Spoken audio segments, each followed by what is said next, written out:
হঠাৎ করে বন্ধ করে দেওয়া মানে তো সবার বুকে লাথি মারা। এতগুলা মানুষের যে বন্ধ করে দিছে, এ মানুষগুলা কোথায় যাবে, কি করবে? আমার এখানে চার দোকান, তবে তারেক রহমান যেটা করছে এটা ঠিক আছে, ফুটপাতে দোকান দেওয়া ঠিক না, কিন্তু আমরা তো এক সাইডে, আমরা তো রাস্তার মাঝখানে না।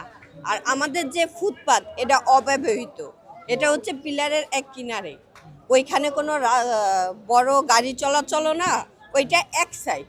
তো ওই সাইডে হঠাৎ করে ভাঙা দিলে আমাদের সবার পেটে এক প্রকারের লাথি দেওয়া পড়ে।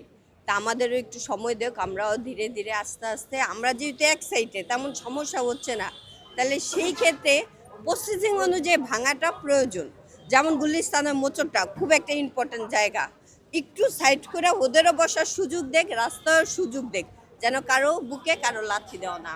যারা ফুটপাতে রাস্তা দোকানপাট দিয়েছে তাদেরকে এক সাইড করে বসতে দেখ, এবং কি যদি বসতে না দেওয়া হয় তাদেরকে একটা পুনরায় কোনো একটা কাজের ব্যবস্থা করে দেওয়া হোক।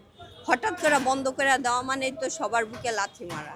আর হঠাৎ করে এতগুলা মানুষের যে বন্ধ করে দিছে, এ মানুষগুলা কোথায় যাবে, কি করবে?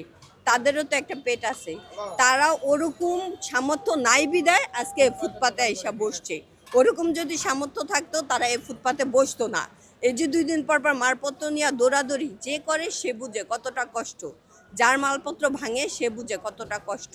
যদি তাদের ওরকম অর্থ থাকতো, ওরকম সামর্থ্য থাকতো, তারা এখানে এসে কখনো বসতো না। তাদের ওরকম নাই বিদায় তারা এখানে এসে বসছে। এখন তাদের যদি একটা কোনো কিছু করার সুযোগ করে দেয়, তাহলে তো তারা আর এখানে বসবে না।